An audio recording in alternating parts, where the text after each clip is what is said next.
week, week 4, we learned all about budgeting.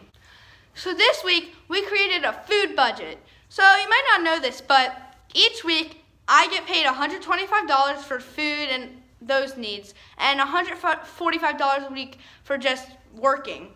So I had to base my budget around $125 because that's like our food money.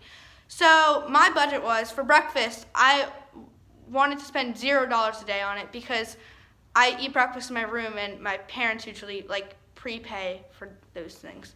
For lunch, my goal was to spend $5. For dinner, my goal was to spend $10. And for snacks, my goal was to pay $3. My actual amount I spent was probably like around $16 when my whole budget said $18, so I put some money aside for savings. So the purpose of a budget is trying to prevent you from going into debt. But when creating a budget, you want to put some money aside into savings, which is considered an expense since it's going away from you. But in case like an emergency or something, and that's called a personal emergency fund. So some reasons why you would have a personal emergency fund is like when you get into a car accident, you break your leg skiing, you get stung by a jellyfish, just any like risky situation. In fact, the state has an emergency fund and it's nicknamed the Rainy Day Fund. So the reason why like the Commonwealth of Virginia would use that Rainy Day Fund would be if like all of a sudden there's a war on Virginia, like Russia came over and wanted to fight us or whatever. If the state budget fails, usually when creating a budget, it has to go like through the governor and the General Assembly. So it's a really long process like for the budget to be approved. But in the case that it does fail, that's when the Rainy Day Fund would come in. Also, if there's a natural disaster, for example, if like Hurricane Florence actually hit us, then that's when the Rainy Day Fund might be used. Tornadoes, snowstorms, the list goes on. So when dealing with budgeting, okay, my supervisor Charlie Goodove wants you guys to hear about the weather, so enjoy. Hello, Senate Page class of 2019. This is Ella Goodove reporting 10 on your side. Today in Virginia Beach, it is cloudy with a high of 51 and, Breaking news, Senate Page Drew Goodove is running for Lieutenant Governor. Let's speak with him now. Hello, my fellow Senate classmates. Today I'm declaring my run for Lieutenant Governor for the 2019 Senate Page class. I am confident I will be able to represent our diverse class during the mock session as I am hardworking, work well with others, and always listen to everyone's viewpoints. In fact, I promise I will get to know everyone very well before the mock session. I am an experienced leader as I have held positions in the SCA, era el presidente del Club de Español, and a member of the National Junior Honor Society. I am also great at public speaking and always project my voice, as I have been in several theatrical performances. One of the main jobs of the Lieutenant Governor is to memorize the Senate seating and hometowns by heart to allow for a smooth flow of the mock session. We have heard you with great memory, so do you know the first 100 digits of pi?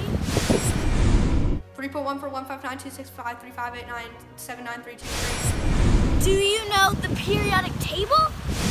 There's hydrogen and helium, then lithium, beryllium, boron, carbon everywhere, nitrogen all through the air, and oxygen so you can breathe the floor and fire your pretty teeth. Yeah, until later. Do you know all 195 countries of the world?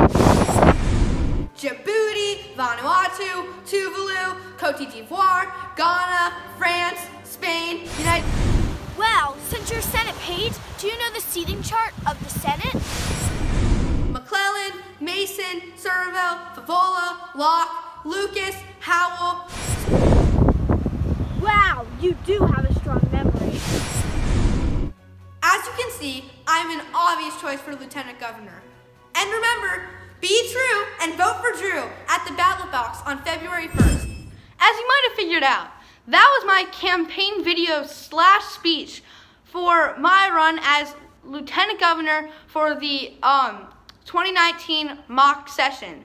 So what I mean by mock session is that all the pages are going to take the places of the senators and the people in the dais and the lieutenant governor, and all of those people who are actually in those positions will become pages. And it's like a switch day. It's kind of funny. So for the past several weeks, we've been doing something called mock committee, and each team chose 2 bills to report to the mock session, and we're like replicating a normal day or a normal session in the Senate. So the position I ran for, lieutenant governor, has 3 main responsibilities. So first of all, the lieutenant governor is the presiding officer of the Senate. Second, if let's say the governor has to like resign his office, then the lieutenant governor would become the governor. So I'm like the vice president, almost, of Virginia. And third, lieutenant governor doesn't get to vote unless there's a tie. I did win the election. It was very close, and it was a very hard 2 weeks. And I have a couple tips for you guys, or I think Stella and Quinn, because you guys, I heard, are our presidential candidates, and you guys are working on your campaigning, and I have a couple tips for you guys so you guys can succeed. Tip number 1, never be too confident. That was probably the most important tip in this past election, because you never know who's voting for you. Voting is a private privilege, so people could be lying to you even if they're your best friend. Second, talk less, smile more. This is a tip that most of the time works, but not always. But sometimes it's just better to smile and let things flow and just stand back and be nice to your constituents, or you hope to be your constituents. But tip number 3, be a leader, not a boss. There's a defined line in between a leader and a boss. And a boss is someone who commands, when a leader is somebody who guides the people. So you want to be more of a guider than a commander, because people like guiders, like leaders, way more than somebody commanding them to do things. And that's what makes America so unique, because our government kind of is around more of a leader type of format than a commander. At our election, we had a whole voter registration thing that we had to do. We had to have our badge to be identified to vote. Just for a fun fact, the Senate page registering was on season 4 of Kids Baking Championship and placed 4th. And then they had a ballot box for us. It was really a fun experience. And also this week, guest speaker David Poole talked to us about the Virginia Public Access Project.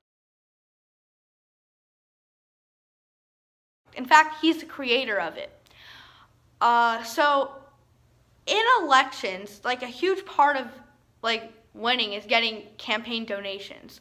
So when somebody makes a campaign donation, they don't have to record it down anywhere specifically.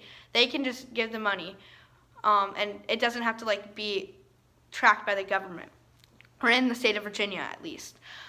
So the Virginia Public Access Project tracks down all of those transactions to prevent corruption in an election. For example, if one really political organization donates $1 million to a candidate, and because they're trying to bribe to get their policies enacted, that's what the Virginia Public Access Project helps prevent. In fact, the Virginia Public Access Project has a website. It's called vpat.org, and it's a very informative place to find out who your senator is, state senator is, your state delegate, and it has all these graphics to show you previous election results and all of those things. So and it has over 100,000 pages of all the campaign donations if you want to check that out. So this week during our weekly team breakout session, we talked about the local government and education within the Constitution of Virginia. So 3 bullet points that I think are really important. That the General Assembly can increase the minimum population for cities and towns. So for cities, there's a certain minimum amount of people you can have, and towns, there's a certain minimum amount of people you must have to be considered a town or a city. And General Assembly can increase that number. Also, in education, the General Assembly shall provide a free system of elementary schools and secondary schools. So, because of the Virginia Constitution, you guys are there right now having a really fun time learning. Also, there's something called the Board of Education, and it consists of 9 members who have primary responsibility of the education of students in Virginia. Also, guest speaker Thomas Cannella, the youngest city council member ever elected in the Hampton Roads area, spoke to us about local government and how they budget. And I learned that you have to really evaluate things, and especially in the areas of health, agriculture, transportation, education, and conservation. Charlie, do you want to tell everybody the question of the week? Sure, Drew.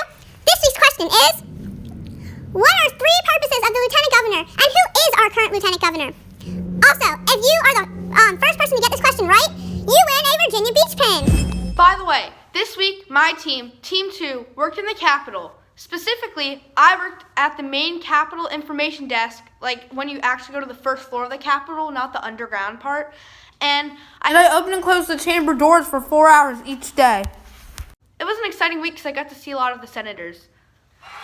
My story of the week this time is that, you know how last week I almost saw the First Lady of Virginia? This week I actually saw the governor.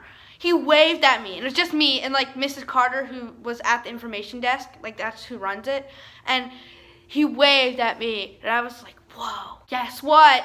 It's question and answer time! I think I answered all of your questions in this week's video. However, next week, we have a special guest interview. So I'm going to give you guys a couple hints on who it is, but I'm not going to just tell you because I want it to be secret.